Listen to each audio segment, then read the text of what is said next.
বিসমিল্লাহির রহমানির রহিম। আসসালামু আলাইকুম। প্রিয় দেশবাসী, ঈদ মোবারক।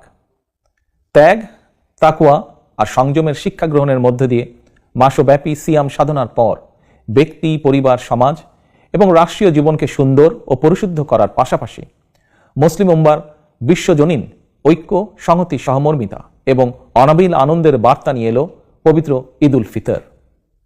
ঈদ উল ফিতর উপলক্ষে আমি বাংলাদেশ সহ বিশ্ব মুসলিম উম্মার প্রতি জানাই আন্তরিক শুভেচ্ছা, অভিনন্দন ও মোবারকবাদ। ঈদ মোবারক।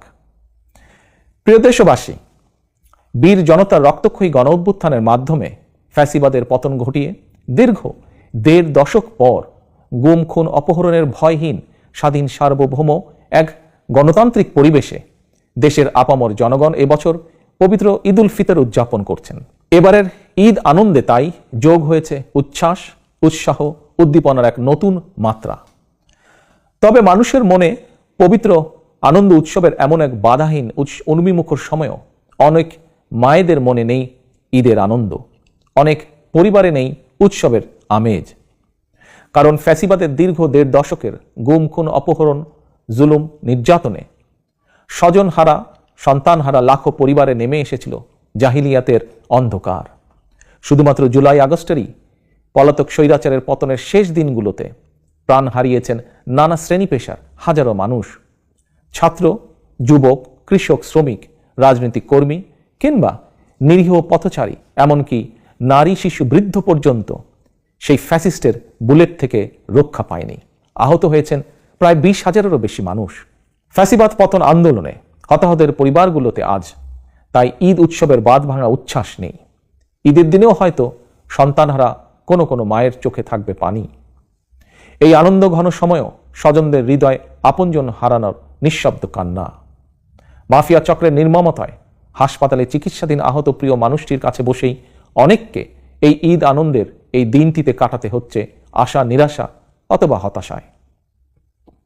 প্রিয় দেশবাসী, দীর্ঘ ১.৫ দশক ধরে ফ্যাসিবাদী শাসন চালাতে গিয়ে যারা মানুষের ঈদ উৎসবের আনন্দকে ধ্বংস করে দিয়েছে, যারা অস্ত্রের জোরে মায়েদের বুক থেকে তাদের প্রিয় সন্তানদেরকে কেড়ে নিয়েছে, যারা দেশের অসংখ্য অগণিত সন্তানকে পিতৃহারা বা মাতৃহারা করেছে, এই বাংলাদেশে অবশ্যই তাদের বিচার হতেই হবে।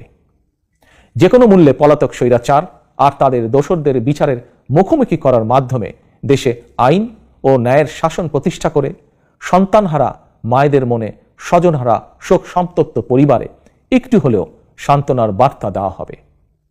এবারের ঈদে এটাই হোক আমাদের অঙ্গীকার, আমাদের শপথ। এই অঙ্গীকার পূরণ করার লক্ষ্যেই ফ্যাসিবাদ মুক্ত বাংলাদেশে জনগণের ভোটে, জনগণের নির্বাচিত প্রতিনিধিদের নিয়ে জনগণের কাছে জবাবদিহিমূলক সংসদ এবং সরকার গঠন করে একটি নিরাপদ, বৈষম্যহীন গণতান্ত্রিক বাংলাদেশ প্রতিষ্ঠার স্বার্থে অন্তর্বর্তীকালীন সরকারের প্রতি গণতান্ত্রিকামী জনগণের সমর্থন এবং সহযোগিতা অব্যাহত থাকবে। প্রিয় দেশবাসী, আজকের এই পবিত্র দিনে আল্লাহর দরবারে ১৯৭১ সালে স্বাধীনতা অর্জনের যুদ্ধ, ২০২৪ সালে স্বাধীনতা রক্ষার যুদ্ধ এবং দেশে গণতন্ত্র প্রতিষ্ঠা যুদ্ধের সকল শহীদদের আত্মার মাগফিরাত কামনা করছি। ঈদের দিনের মতোই আপনার, আমাদের সকলের তথা ধর্ম, বর্ণ নির্বিশেষে প্রতিটি নাগরিকের প্রতিটি দিন, প্রতিটি ক্ষণ হয়ে উঠুক সৌহার্দ্যপূর্ণ, উৎসব মুখর আর আনন্দময়। এই প্রত্যাশায় আবারও দেশবাসীকে জানাই পবিত্র ঈদ উল ফিতরের শুভেচ্ছা। ঈদ মোবারক। আল্লাহ হাফেজ। বাংলাদেশ জিন্দাবাদ। বাংলাদেশ জাতীয়তাবাদী দল জিন্দাবাদ।